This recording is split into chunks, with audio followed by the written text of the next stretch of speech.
बच्चों में chapter hydrocarbons में से एक टॉपिक है directive influence of a function group in mono substituted benzene. उसको डिटेल में एक्सप्लेन करूंगी आपको। व्हेन मोनो सब्स्टिट्यूटेड बेंजीन, क्या होती है मोनो सब्स्टिट्यूटेड बेंजीन? मतलब बेंजीन में C6H6 है ना, तो उसमें से एक H+ अगर हटा के आप किसी दूसरे ग्रुप को जोड़ देते हैं तो उसको बोलते हैं, जैसे OH ग्रुप है, NO2 है, NH2 है मतलब एनिलिन, CH3 है या COOH है या CHO है, कोई भी ग्रुप जो उसके साथ बेंजीन के साथ जुड़ा हुआ है, एक ग्रुप, उसको बोलेंगे mono substituted benzene is subjected to further substitution. अब आप ऐसे बेंजीन का जो पहले से ही मोनो सब्स्टिट्यूटेड है उसका आप फर्दर सब्स्टिट्यूशन करा रहे हो, क्योंकि अभी और है ना आपके पास हाइड्रोजन सब्स्टिट्यूट करने के लिए, बाकी से सारे कार्बन के पास HH है ना, तो इनको आप किसी को एक हाइड्रोजन को सब्स्टिट्यूट करा के दूसरा ग्रुप लगा सकते हो। तो उसमें 3 पॉसिबल डाई सब्स्टिट्यूट प्रोडक्ट्स बन सकते हैं। जैसे जो आने वाला नया सब्स्टिट्यूट ग्रुप है वो कहाँ कहाँ अटैच हो सकता है। मान लीजिए एक फिनॉल की स्ट्रक्चर है, तो जहाँ फिनॉलिक ग्रुप जुड़ा हुआ है OH ग्रुप, उसके पास वाले कार्बन पे जुड़ सकता है आने वाला ग्रुप, या फिर उसके पैरा पोजिशन पे जुड़ सकता है, या फिर मेटा पोजिशन पे जुड़ सकता है। तो वो कह रहा है कि इनकी जो इक्वल पॉसिबिलिटी नहीं है सबकी बनने की, कि वो ऑर्थो जितनी पॉसिबिलिटी ऑर्थो बनने की, पैरा बनने की है, उतनी ही मेटा बनने की पॉसिबिलिटी, ऐसा नहीं होता है ना। कुछ ग्रुप जो होते हैं वो ऑर्थो पैरा डायरेक्टिंग होते हैं, मतलब अगर वो ग्रुप ऑर्थो और पैरा डायरेक्टिंग ग्रुप है तो आने वाला जो नया सब्स्टिट्यूएंट ग्रुप है वो ऑर्थो और पैरा पोजिशन पे जुड़ेगा, और अगर वो मेटा डायरेक्टिंग ग्रुप है तो आने वाला ग्रुप मेटा पोजीशन पे जुड़ेगा। 2 types of behaviour are observed, either ortho और पैरा प्रोडक्ट्स और meta product is predominantly formed. या तो ऑर्थो पैरा पोजीशन पे जुड़ते हैं आने वाले सब्स्टिट्यूएंट ग्रुप, या फिर मेटा पोजीशन पे जुड़ते हैं। ऐसा क्यों होता है? It has also been observed that this behavior depends on the nature of the substituent already present in the benzene ring and not on the nature of the entering group. इसमें कौन decide करता है कि ortho, ये जो पहले से group जुड़ा हुआ है वो डिसाइड करेगा कि जो आने वाला नया ग्रुप है उसको ऑर्थो पैरा पोजिशन पे भेजना है या मेटा पोजिशन पे भेजना है। This is known as the directive influence of substituents. Benzene ring पे जो पहले से ग्रुप जुड़े हुए हैं ना, उनमें अलग अलग प्रॉपर्टीज होती हैं। कोई ऑर्थो पैरा डायरेक्टिंग होता है, कोई मेटा डायरेक्टिंग होता है। रीजंस फॉर ऑर्थो पैरा और meta directive nature of groups are discussed below. ऐसा क्यों होता है वो अब अच्छे से एक्सप्लेन करती हूँ आपको। Ortho and para directing groups, the groups which direct the incoming group to ortho and para positions are called ortho and para directing group. Examples हैं, अभी आप सबसे पहले फिनॉलिक ग्रुप का एग्जाम्पल ले लो। ठीक है, ये फिनॉल है, जब बेंजीन रिंग के ऊपर एक OH ग्रुप जुड़ा होता है तो उसको फिनॉल कहते हैं ना, ये तो आपको पता है। तो फिनॉल का क्या है, पहले हमको देखना पड़ेगा कि उसके रिजोनेटिंग स्ट्रक्चर्स क्या हैं। जो फिनॉल है वो एक रेजोनेंस हाइब्रिड होता है इन स्ट्रक्चर्स का, है ना। रेजोनेंस तो आपको पता है क्या होती है, बहुत सारी स्ट्रक्चर्स मिलके एक फाइनली एक स्ट्रक्चर को प्रोड्यूस करती हैं। जैसे कि सबसे पहला वाला जो रेजोनेटिंग स्ट्रक्चर है OH का, आप उसमें कंसिडर करो कि उसके पास 2 लोन पेयर ऑफ इलेक्ट्रॉन्स है ना, ऑक्सीजन के पास। तो ये क्या कर सकता है, ये इस एक पेयर को इस रिंग में भेज सकता है ना। किसको देगा ये एक पेयर? ये इससे जो एडजेसेंट कार्बन जुड़ा हुआ है ना ऑक्सीजन से, उससे डबल बॉन्डिंग कर देगा, पाई बॉन्डिंग बना लेगा, एक पाई बॉन्ड बना लेगा। ठीक है, किसकी मदद से बनाएगा? जो इसका लोन पेयर ऑफ इलेक्ट्रॉन है। अब चूंकि कार्बन के पास तो मैक्सिमम वैलेंसी 4 ही हो सकती है ना, तो हम इस कार्बन को क्या करना पड़ेगा? अब इसने ऑक्सीजन के साथ डबल बॉन्ड बना लिया, तो इसको जो अपना एडजेसेंट कार्बन एटम है उसके साथ बॉन्ड तोड़ना पड़ेगा। देखो सेकंड वाली स्ट्रक्चर, उसके साथ बॉन्ड तोड़ेगा तो उसके पास क्या होगा, एक इलेक्ट्रॉन का पेयर फ्री हो जाएगा, आ जाएगी ना, इलेक्ट्रॉन डेंसिटी बढ़ जाएगी उसके ऊपर। ऑर्थो पोजीशन पे जो कार्बन है उसके पास आ गया इलेक्ट्रॉन, क्योंकि बॉन्ड टूट गया उसका। अब ये इलेक्ट्रॉन पेयर की जो डेंसिटी है अब इसके पास ज़्यादा हो गए, इस कार्बन के पास, तो क्या होगा, इसके पास कोई भी इलेक्ट्रोफाइल, ऐसी स्पीशीज जिसको इलेक्ट्रॉन से प्रेम है या जो इलेक्ट्रॉन चाहती है, वो इस कार्बन पर अटैक कर सकती है। तो वो आके इससे अटैच हो जाएगा इस ऑर्थो पोजीशन पे। अब या तो ऑर्थो प्रोडक्ट बनेगा इस तरह से, या फिर देखो ये इलेक्ट्रॉन डेंसिटी अब पैरा पोजीशन पे चली गई थर्ड रेजोनेटिंग स्ट्रक्चर में। क्यों, कैसे चली गई ये थर्ड पोजीशन पे? क्योंकि अब जो ये कार्बन जिसके पास ये इलेक्ट्रॉन पेयर है, अब उसको इससे अपने एडजेसेंट कार्बन के साथ बॉन्ड बनाने की जरूरत नहीं है ना, वो बॉन्ड टूटेगा। वो बॉन्ड टूटेगा तो है ना, तो क्या होगा, ये जो इलेक्ट्रॉन डेंसिटी है वो पैरा पोजीशन पे आ जाएगी। अब जो इलेक्ट्रोफाइल है वो पैरा पोजीशन पे भी अटैक कर सकता है क्योंकि इलेक्ट्रॉन डेंसिटी पैरा पोजीशन पे भी है। लेकिन आप देखो इन सारी रेजोनेटिंग स्ट्रक्चर्स में कहीं भी मेटा पोजीशन पे इलेक्ट्रॉन की डेंसिटी नहीं है ना। इसका मतलब जो आने वाला ग्रुप है वो या तो ऑर्थो पोजीशन पे जुड़ सकता है या पैरा पोजीशन पे जुड़ सकता है। ये जो फोर्थ है इसमें भी ऑर्थो पोजीशन पे है ये इलेक्ट्रॉन डेंसिटी। तो सारी रेजोनेटिंग स्ट्रक्चर में फिनॉल की आपने देखा कि इलेक्ट्रॉन डेंसिटी जो ऑर्थो और पैरा पोजीशन पे ज़्यादा है, तो आने वाला ग्रुप कहाँ जुड़ेगा, या तो ऑर्थो पे या पैरा पे। क्यों? क्योंकि वो एक इलेक्ट्रोफाइल है, वो एक इलेक्ट्रोफिलिक सब्स्टिट्यूशन रिएक्शन देता है फिनॉल। सब्स्टिट्यूशन किसका होगा? जो इस कार्बन जिस पे अटैक करेगा इलेक्ट्रोफाइल उसमें से हाइड्रोजन निकल जाएगा, है ना। सबके इन सब कार्बन के पास हाइड्रोजन भी अटैच है ना, तो हाइड्रोजन निकल जाएगा और इस तरह से इलेक्ट्रोफिलिक सब्स्टिट्यूशन रिएक्शन हो जाएगा। अब आप बोलोगे कि भाई और जो ऑक्सीजन है वो तो इलेक्ट्रोनेगेटिव एलिमेंट भी है, तो उसको माइनस आई इफेक्ट भी दिखाना चाहिए। लेकिन माइनस आई इफेक्ट है ऑक्सीजन के अंदर, माना कि वो ज़्यादा इलेक्ट्रोनेगेटिव है तो इलेक्ट्रॉन पेयर को अपनी तरफ खींचने की कोशिश करता है, लेकिन इसमें plus resonance effect, plus R बोलते हैं ना, प्लस रेजोनेटिंग इफेक्ट ज़्यादा प्री डोमिनेटिंग है। उसके डोमिनेटिंग होने से कारण ये जो है इलेक्ट्रॉन डेंसिटी को बढ़ाने का काम करता है रिंग पे, जिसके पास भी लोन पेयर ऑफ इलेक्ट्रॉन। यही काम करेगा अगर ये NH2 ग्रुप होगा तो, क्योंकि नाइट्रोजन के पास भी लोन पेयर ऑफ इलेक्ट्रॉन है ना, वो भी इसी तरह से रिंग में इलेक्ट्रॉन की डेंसिटी को बढ़ाने का काम करता है और इलेक्ट्रोफिलिक सब्स्टिट्यूशन रिएक्शन देता है। तो कौन डिसाइड करता है इनके ऊपर? जो ग्रुप अटैच है ना पहले से, उसके पास अगर इलेक्ट्रॉन डेंसिटी ज़्यादा है, लोन पेयर ऑफ इलेक्ट्रॉन्स हैं, या उसकी इस तरह की टेंडेंसी है इलेक्ट्रॉन्स को रिपेल करने की, तो ऐसे सारे ग्रुप जो होंगे वो ऑर्थो पैरा डायरेक्टिंग होंगे। एक बार और डिटेल में आपको मैं बता देती हूँ कि एक्चुअली ये होता क्या है, अगर आपको थोड़ा कन्फ्यूज़न हो रहा है तो। देखो इस तरह से एक फिनॉल था, है ना, 2 लोन पेयर ऑफ इलेक्ट्रॉन थे ऑक्सीजन के पास। अब इसमें क्या हुआ, इसके ये जिस कार्बन से जुड़ा हुआ है पहले सिंगल बॉन्ड से जुड़ा हुआ है, ठीक है। ये देखो एक इलेक्ट्रॉन की शेयरिंग हो रखी है और ये इस तरह से कार्बन के पास जुड़ा हुआ। अभी कार्बन के पास देखो 8 इलेक्ट्रॉन है, 1 2 3 4 5 6 7 8, और डबल बॉन्ड है एडजेसेंट कार्बन के साथ। अब क्या हुआ, अब इसने कार्बन और ऑक्सीजन ने क्या किया, अपना जो लोन पेयर ऑफ इलेक्ट्रॉन था उसको यूज़ कर दिया कार्बन के साथ पाई बॉन्डिंग बनाने में। डबल बॉन्ड हो गया ना O के साथ C का। अब इसके पास तो वैसे ही हो गया, आउटर मोस्ट ऑर्बिटल में 8 इलेक्ट्रॉन हो गए, 1 2 3 4 5 6 7 8।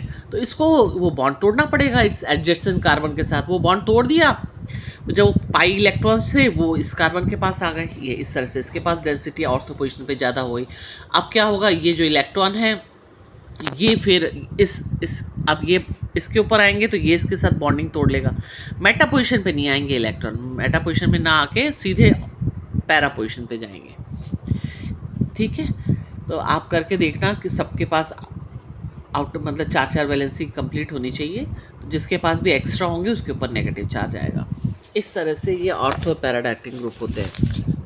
It is clear from the above resonating structures that the electron density is more on ortho and para position. Hence, the substitution takes place mainly at these positions. However, it may be noted that minus I effect of OH group also operates, due to which the electron density on ortho and para position of the benzene ring is slightly reduced. थोड़ा सा minus I effect दिखा रहा है वो, but the overall electron density increases at these positions of the ring due to resonance. Therefore, OH group activates the benzene ring for the attack by an electrophile. Activating group है। Other examples of activating groups are NH2. तो कौन ज़्यादा reactive होगा, phenol या benzene towards electrophilic substitution reaction? Phenol. क्यों? क्योंकि activating group लगा हुआ है ना, OH ग्रुप एक्टिवेट कर देगा रिंग को towards electrophile attack. NH2 N के पास लोन पेयर ऑफ इलेक्ट्रॉन है, ये रिंग को डोनेट करेगा, पाई बॉन्ड बना लेगा कार्बन के साथ और रिंग में इलेक्ट्रॉन डेंसिटी बढ़ जाएगी। NHR फिर वही अमोनिया का नाइट्रोजन है, उसके बाद लोन पेयर ऑफ इलेक्ट्रॉन है। ये भी अमोनिया का डेरिवेटिव है, इसके पास भी लोन पेयर ऑफ इलेक्ट्रॉन है। OCH3, इसमें भी ऑक्सीजन के पास लोन पेयर ऑफ इलेक्ट्रॉन है, तो रिंग को डोनेट करेगा। फिर आपका CH3, अब आप बोलोगे भाई इसमें तो कोई लोन पेयर ऑफ इलेक्ट्रॉन नहीं है कार्बन के पास, फिर ये क्यों एक्टिवेटिंग ग्रुप है, ये क्यों दे रहा है इलेक्ट्रॉन? तो इसमें जो कार्बन है ना, ये पार्शियली नेगेटिव चार्ज है इसके ऊपर। क्यों? क्योंकि हाइड्रोजन और कार्बन की इलेक्ट्रोनेगेटिविटी में बहुत डिफरेंस होता है ना, तो हाइड्रोजन पॉजिटिव चार्ज ले लेता है, पार्शियल पॉजिटिव, और कार्बन के पास पार्शियल नेगेटिव चार्ज होता है। तो ये भी जो है रिंग में डेंसिटी की, इलेक्ट्रॉन डेंसिटी बढ़ाने का काम करता है। इसी तरह से इथाइल ग्रुप, तो ये ग्रुप जब भी जुड़े होंगे बेंजीन रिंग पे, तो वह उसको बेंजीन रिंग को एक्टिवेट करेंगे towards the electrophilic substitution reaction, ठीक है, at ortho and para position. अब आप बोलोगे क्या कुछ ऐसे ग्रुप्स भी होते हैं जो रिंग को डीएक्टिवेट कर दें टुवर्ड्स इलेक्ट्रोफिलिक सब्स्टिट्यूशन रिएक्शन? हाँ, ऐसे ग्रुप भी होते हैं जो रिंग में से इलेक्ट्रॉन की डेंसिटी को अपनी तरफ खींच लेते हैं। उससे क्या होगा, उसके ऊपर इलेक्ट्रोफाइल का अटैक नहीं हो पाता है। In the case of aryl halides, जैसे कि मान लो क्लोरोबेंजीन है या फ्लोरोबेंजीन है, ये तो ग्रुप बहुत इलेक्ट्रोनेगेटिव हैलाइड्स हैं, तो ये तो ग्रुप को क्या करेंगे, रिंग को पार्शियली डीएक्टिवेट करेंगे, मॉडरेटली, बहुत ज़्यादा नहीं, क्योंकि इनमें नेगेटिव इफेक्ट है, इलेक्ट्रोनेगेटिविटी है, तो खींचने की टेंडेंसी तो है, because of their strong minus I effect. Overall electron density on benzene ring decreases. It makes further substitution difficult. However, due to resonance, the electron density on ortho and para position is greater than that at the meta position. Hence, they are also ortho and para directing group resonance structure of chlorobenzene. तो ये जो chlorobenzene है, इसमें minus I effect चूँकि थोड़ा सा pre dominating है, लेकिन फिर भी ऑर्थो और पैरा पोजीशन पे अपेक्षाकृत मेटा पोजीशन के इलेक्ट्रॉन डेंसिटी ज़्यादा होती है, क्योंकि लोन पेयर तो इसके पास भी है ना, क्लोरीन के पास। तो जब लोन पेयर की सहायता से ये पाई बॉन्डिंग कर रहा है रिंग के साथ, तब तो वो रेजोनेटिंग इफेक्ट कहलाता है, +R। और अगर ये इलेक्ट्रॉन डेंसिटी को खींचता है अपनी तरफ, शेयर्ड पेयर ऑफ इलेक्ट्रॉन्स को, तो वो -I इफेक्ट कहलाता है। तो -I इफेक्ट है क्लोरो में, ग्रुप में, लेकिन फिर भी जो +R इफेक्ट है, उसके कारण जो इलेक्ट्रॉन्स की डेंसिटी है वो ऑर्थो और पैरा पोजीशन पे ज़्यादा होती है और इलेक्ट्रोफिलिक सब्स्टिट्यूशन हो सकता है, बट एट मॉडरेटली रेट, मतलब these are less activating than the other groups which we read earlier, OH group, NH2 group etcetera. Now the meta directing groups. Meta directing groups, the groups which direct the incoming group to meta position are called meta directing group. Some example of meta directing groups are NO2। अब बच्चों देख के पता लग रहा है आपको NO2 Meta directing क्यों है, क्योंकि N से जुड़ा हुआ है कार्बन रिंग, है ना, बेंजीन रिंग किसके द्वारा जुड़ा हुआ है, N से, और N के पास 2 ऑक्सीजन एटम्स हैं, और दोनों ऑक्सीजन कैसे ज़्यादा इलेक्ट्रोनेगेटिव है नाइट्रोजन से, तो इलेक्ट्रॉन्स को खींचते हैं अपनी तरफ। तो बेचारा नाइट्रोजन तो वैसे ही पार्शियल पॉजिटिव चार्ज आ रहा है उसके ऊपर, तो जब उसको जोड़ दोगे रिंग से, तो नेचुरली वो बढ़ाएगा थोड़ी इलेक्ट्रॉन की डेंसिटी को। ऐसा ग्रुप तो क्या करेगा, मेटा डायरेक्टिंग हो जाएगा, क्योंकि वो तो ऑर्थो और पैरा पोजीशन में से इलेक्ट्रॉन की डेंसिटी को खींचेगा अपनी तरफ। साइनाइड ग्रुप है, अब साइनाइड ग्रुप में भी कार्बन जो है वो पार्शियली पॉजिटिव चार्ज है, क्योंकि नाइट्रोजन जो है कार्बन से ज़्यादा इलेक्ट्रोनेगेटिव है, तो इलेक्ट्रॉन पेयर को अपनी तरफ खींचता है, तो उसके बाद पार्शियल नेगेटिव चार्ज होता है। तो इसमें जो कार्बन है खुद ही पार्शियल पॉजिटिव चार्ज है, तो रिंग को क्या इलेक्ट्रॉन डेंसिटी बढ़ाएगा, वो तो खींचेगा रिंग में से।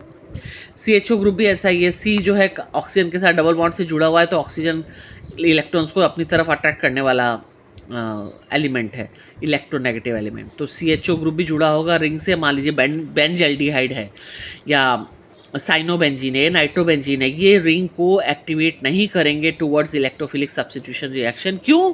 क्योंकि ये खुद इलेक्ट्रॉन के खींचने वाले हैं अपनी तरफ। तो रिंग में जब डेंसिटी ही नहीं होगी इलेक्ट्रॉन की, तो कोई इलेक्ट्रोफिलिक स्पीशीज़ कैसे अटैक करेगी उसके ऊपर आके। COR ग्रुप, ये भी वही कार्बन पार्शियली पॉजिटिव चार्ज है कार्बन के ऊपर, बेंजोइक एसिड, ये सारे ग्रुप्स जो हैं ये मेटा डायरेक्टिंग ग्रुप हैं, ये रिंग को डीएक्टिवेट करते हैं। Let us take the example of nitro group. अब नाइट्रो ग्रुप की सहायता से आपको डिटेल में समझाते हैं। Nitro group reduces the electron density in the benzene ring due to its strong -I effect. क्यों खींच रहा है इलेक्ट्रॉन को अपनी तरफ?